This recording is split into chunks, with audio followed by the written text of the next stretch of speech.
Hello friends, welcome to study कर। मैं हूं आपका दोस्त प्रभाकर। डेली करंट अफेयर्स में आज हम 5 नवंबर 2022 के बहुत ही महत्वपूर्ण प्रश्नों को डिस्कस करेंगे। तो आप इस लेक्चर को बहुत ही ध्यान से लास्ट तक जरूर देखिएगा। पहला क्वेश्चन है, इजराइल के अगले प्रधानमंत्री कौन बने हैं? बेंजामिन नेतन्याहू, यानी इजराइल के नेक्स्ट प्राइम मिनिस्टर कौन है? Benjamin Netanyahu. अभी हाल ही में इजराइल में चुनाव हुए हैं और जो बेंजामिन नेतन्याहू की पार्टी है जिसका नाम है लिकुड पार्टी, तो उसने बहुमत हासिल किया है। और बेंजामिन नेतन्याहू इससे पहले 2 बार इजराइल के प्रधानमंत्री रह चुके हैं और उन्होंने 15 सालों तक प्रधानमंत्री के रूप में काम किया है। पहली बार 1996 से 99 तक 3 सालों तक प्राइम मिनिस्टर रहे और फिर इसके बाद दूसरी बार 2009 से 2021 तक यानी 12 सालों तक वो प्राइम मिनिस्टर रहे हैं। दोस्तों, 2021 में भ्रष्टाचार के कुछ मामलों के कारण उन्हें अपने पद से इस्तीफा देना पड़ा था और उनके बाद फिर नप्ताली बेनेट प्राइम मिनिस्टर बने थे और फिर उनके बाद यायर लैपिड प्राइम मिनिस्टर बने थे। 2022 में जो चुनाव हुए हैं दोस्तों, तो अभी हुआ क्या है कि पिछले 3 सालों में 5 बार इलेक्शन हो चुके हैं इजराइल में, लेकिन किसी भी पार्टी को बहुमत हासिल नहीं हो पा रहा था, जिसके कारण सरकारें टिक नहीं पा रही थी।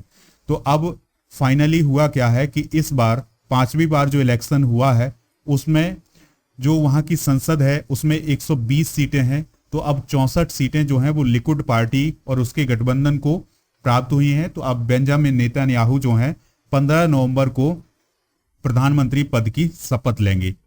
अभी तक क्या होगा दोस्तों, जब तक ये प्रधानमंत्री नहीं बने हैं तो वहां के जो राष्ट्रपति हैं इसहाक हर्जोग, वो क्या काम करेंगे? बेंजामिन नेतन्याहू को सरकार बनाने का समय देंगे और वो कहेंगे कि सरकार बनाइए। दोस्तों, इजराइल की राजधानी क्या है? यरूशलेम है। चलिए अब हम इजराइल को देखते हैं कहाँ है। तो ये है दोस्तों मैप में इजराइल, एशिया महाद्वीप में ही आता है और इसके जो पड़ोसी देश हैं वो कौन कौन से हैं याद रखना है। जॉर्डन और लेबनान है। यरूशलेम इसकी राजधानी है। अभी हाल ही में इजराइल चर्चा में रहा है एक समझौते के कारण। तो दोस्तों, लेबनान और इजराइल के बीच में अभी समुद्री क्षेत्र को लेकर एक समझौता हुआ है जो कि ऐतिहासिक समझौता है, क्योंकि लेबनान और इजराइल की हमेशा लड़ाई होती रहती है, मतलब नोक झोंक होती रहती है। फिर भी इन दोनों देशों ने अभी हाल ही में समुद्री क्षेत्र को लेकर के समझौता किया है और यरूशलेम भी अभी हाल ही में चर्चा में रहा है।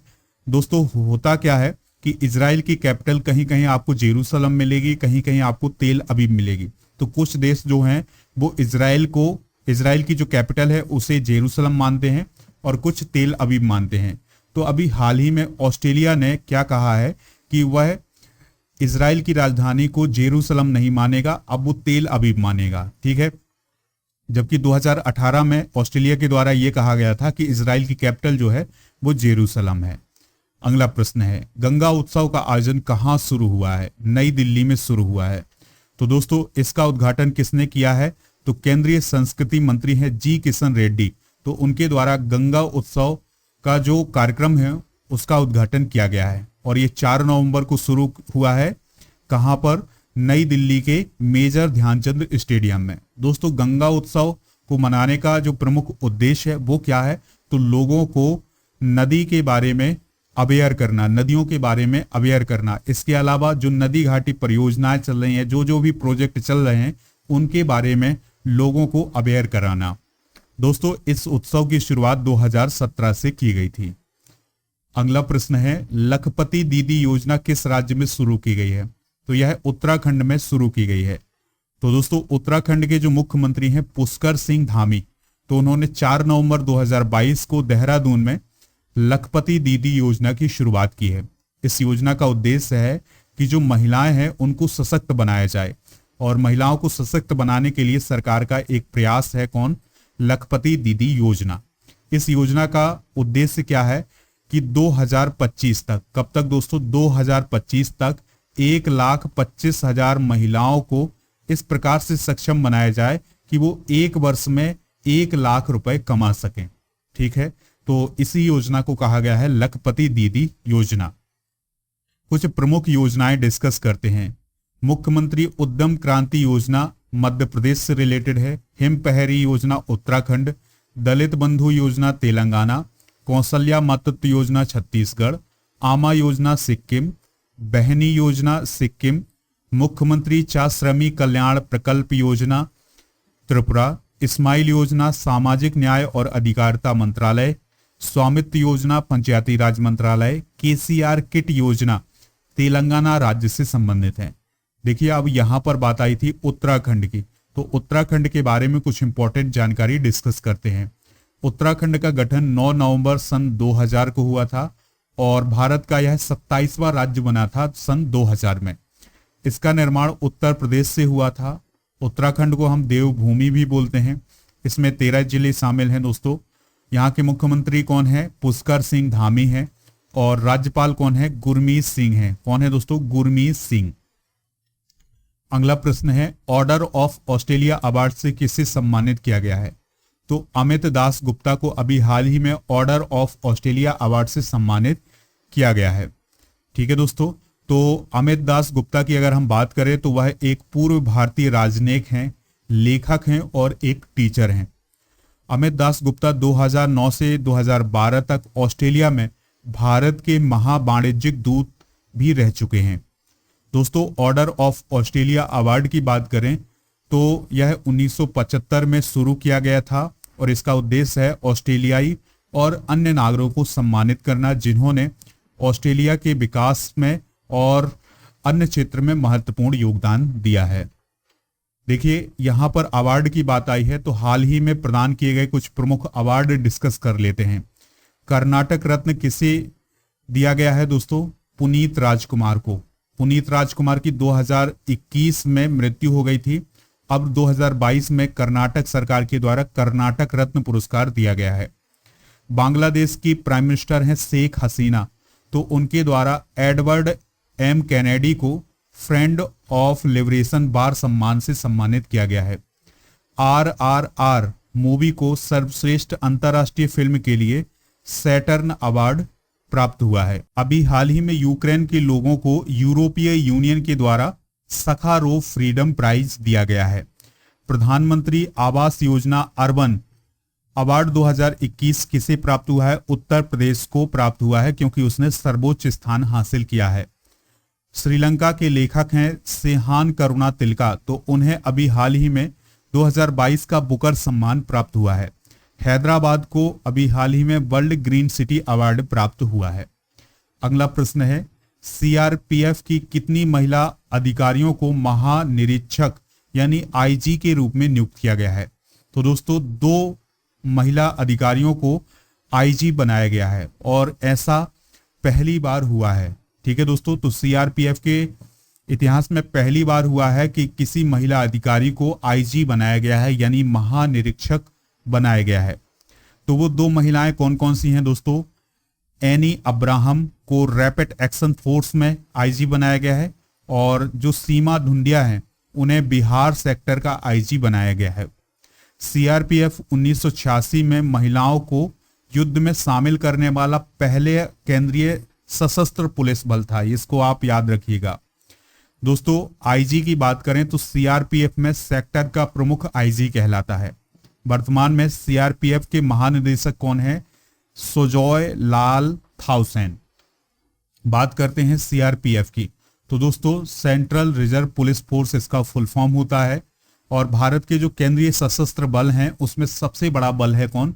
सीआरपीएफ का। यह भारत सरकार के गृह मंत्रालय के अधीन काम करता है और इसका काम होता है कानूनी व्यवस्था बनाए रखना। दोस्तों सीआरपीएफ को स्वतंत्रता से पहले 27 जुलाई 1939 को स्थापित किया गया था और बाद में स्वतंत्रता के बाद 28 दिसंबर 1949 को इसको सीआरपीएफ नाम मिला था। देखिए दोस्तों आज हम रिवीजन करेंगे आगामी खेल प्रतियोगिताओं को कि कौन सी खेल प्रतियोगिता कब होने वाली है, कहाँ होने वाली है। तो 33वां ग्रीष्मकालीन ओलंपिक पेरिस में होगा 2024 में और 34वां ओलंपिक लॉस एंजलिस में होगा 2028 में। 25वां शीतकालीन ओलंपिक मिलान इटली में होगा 2026 में।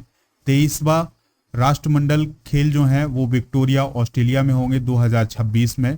19वां एशियन गेम्स जो है वो झांगहू चाइना में होगा 2023 में और 20वां एशियाई खेल जो है वो जापान में होगा 2026 में।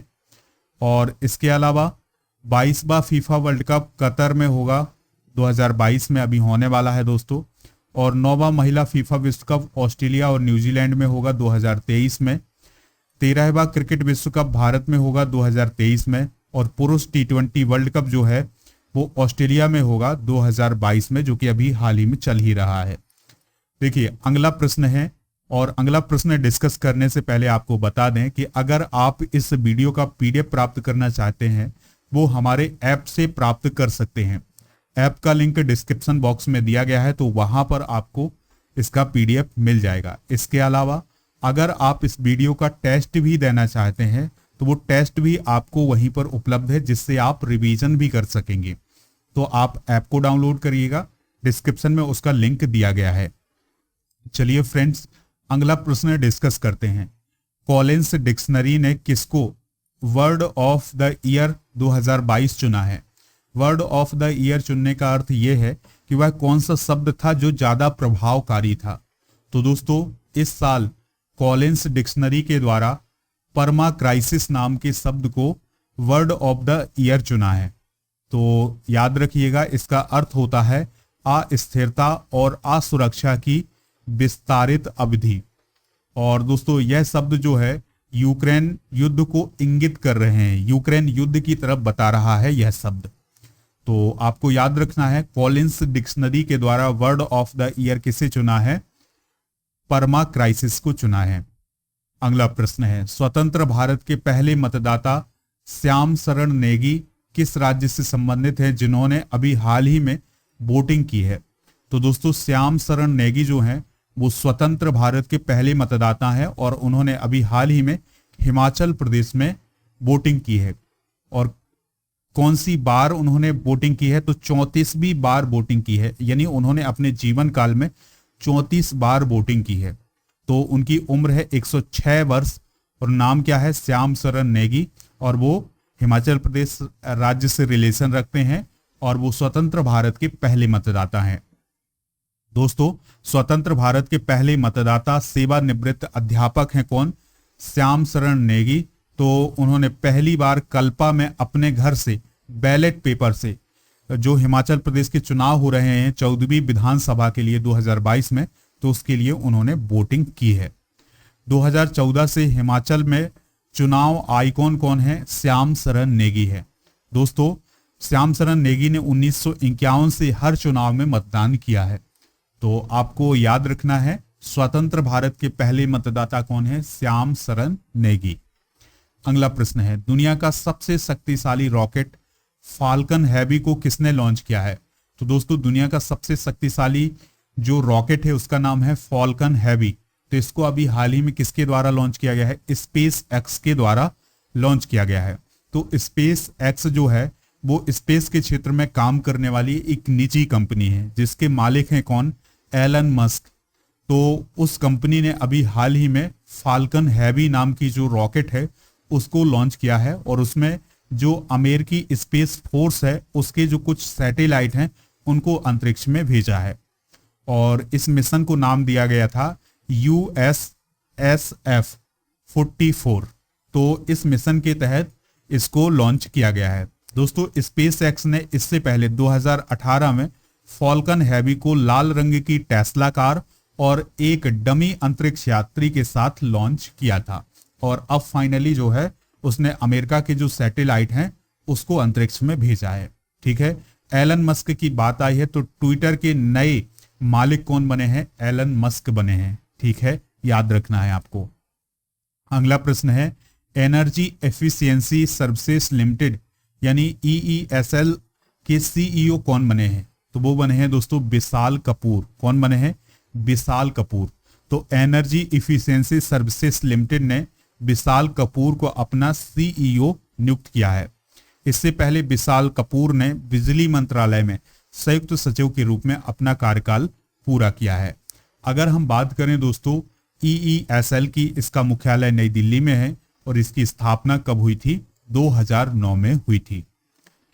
अगला प्रश्न है, लक्ष्मीर भंडार योजना के लिए महिला एवं बाल विकास श्रेणी में प्रतिष्ठित स्कॉच पुरस्कार किस राज्य को मिला है? तो दोस्तों लक्ष्मीर भंडार योजना जो है वो किस राज्य से रिलेटेड है, याद रखिएगा पश्चिम बंगाल से।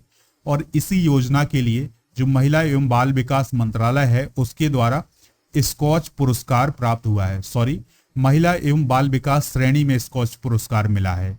ठीक है, महिला एवं बाल विकास मंत्रालय के द्वारा नहीं, महिला एवं बाल विकास श्रेणी में स्कॉच पुरस्कार मिला है।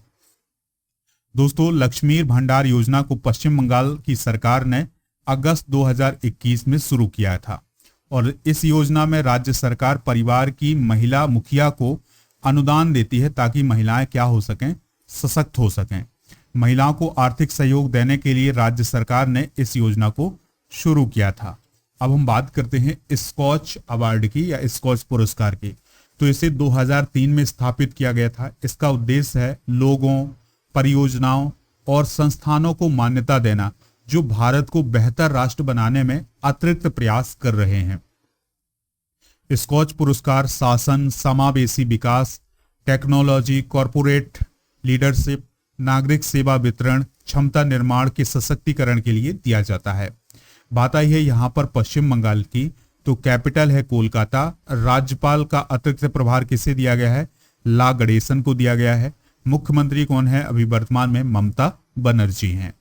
अगला प्रश्न है, नागरिक जुड़ाव और संचार कार्यक्रम किस राज्य में शुरू हुआ है। तो दोस्तों, यह अभी हाल ही में मेघालय में शुरू हुआ है। तो मेघालय के पश्चिम गारो हिल्स के जिले तुरा में मुख्यमंत्री कॉनराड संगमा ने नागरिक जुड़ाव और संचार कार्यक्रम को शुरू किया है और इसका उद्देश्य क्या है कि लोगों से किस प्रकार से जुड़ा जाए, ठीक है, और लोगों तक अपनी योजनाओं को किस प्रकार से पहुंचाया जाए, यानी कि जो राज्य सरकार की योजनाएं हैं उनको कैसे लोगों तक पहुंचाया जा सके।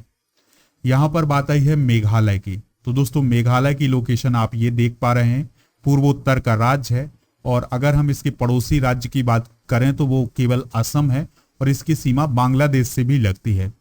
और राजधानी क्या है, शिलोंग है। इसका स्थापना दिवस 21 जनवरी को मनाया जाता है। वर्तमान मुख्यमंत्री है मेघालय की कॉनराड संगमा और वर्तमान राज्यपाल है वीडी मिश्रा, जिन्हें अतिरिक्त प्रभार मिला है मेघालय का। और लोक नृत्य है बागला और लोहा। राजकीय पुष्प है लेडी स्लीवर आर्किड और यहाँ जो जनजातियां पाई जाती हैं वो है गारो, खासी, जयंतिया और कोच। विश्व की सर्वाधिक वर्षा वाला क्षेत्र जो मानेसराम है वो मेघालय में है और मेघालय को पूर्व का स्कॉटलैंड भी कहा जाता है। तो ये कुछ इंफॉर्मेशन है मेघालय से रिलेटेड, नोट कर लीजिएगा। आज का अंतिम क्वेश्चन है, निपोन गोस्वामी का हाल ही में निधन हो गया है, तो वह कौन थे। तो दोस्तों, निपोन गोस्वामी जो हैं वह क्या थे, एक एक्टर थे जिनका हाल ही में निधन हो गया है। तो असमिया एक्टर थे कौन, निपोन गोस्वामी। तो उनका 80 साल की उम्र में निधन हो गया। उन्होंने 50 से भी अधिक असमिया फिल्मों में अभिनय किया है और कुछ हिंदी फिल्मों में भी इन्होंने काम किया है। दोस्तों, हाल ही में जो हुए निधन है, चलिए उनको डिस्कस कर लेते हैं। तो अभी हाल ही में सेवा संस्थान की संस्थापक इला भट्ट का निधन हो गया है और भारत के स्टील मैन कहे जाने वाले जमशेद जे ईरानी का भी अभी हाल ही में निधन हुआ है। असम के प्रख्यात कलाकार नील पवन बरुआ का भी हाल ही में निधन हुआ है। राष्ट्रीय फिल्म पुरस्कार प्राप्तकर्ता और बंगाली फिल्म निर्देशक पिनाकी चौधरी का भी अभी हाल ही में निधन हुआ है। भारतीय फुटबॉल टीम के पूर्व कप्तान समर बनर्जी का अभी हाल ही में निधन हुआ है। झारखंड के पूर्व राज्यपाल सिप्ते रजी का भी अभी हाल ही में निधन हुआ है और प्रख्यात अर्थशास्त्री अभिजीत सेन का भी अभी हाल ही में निधन हुआ है। तो दोस्तों, ये सभी निधन आप नोट कर लीजिएगा। अब आपसे एक क्वेश्चन पूछा जा रहा है जिसका आंसर आपको कमेंट बॉक्स में देना है। तो केंद्रीय संस्कृति मंत्री कौन है, मुख्तार अब्बास नकवी, अनुराग ठाकुर, जी किशन रेड्डी या ज्योतिरादित्य सिंधिया। जो भी इसका राइट आंसर हो आप कमेंट बॉक्स में जरूर बताइएगा। ऐप को डाउनलोड कर लें और ऐप को डाउनलोड करने के बाद आप स्टडी मटेरियल पर जाएंगे तो इसका पीडीएफ मिल जाएगा और इसके अलावा टेस्ट पर जाएंगे तो आप इस वीडियो का टेस्ट भी दे सकेंगे। दोस्तों, ऐप पर मंथली करंट अफेयर्स और जो वर्तमान में कौन क्या है ये सभी पीडीएफ उपलब्ध हैं, तो आप इनको डाउनलोड जरूर करें। लेक्चर पसंद आया हो तो लाइक करें, शेयर करें सभी दोस्तों को, सभी सोशल मीडिया प्लेटफॉर्म पर। जय हिंद, वंदे मातरम।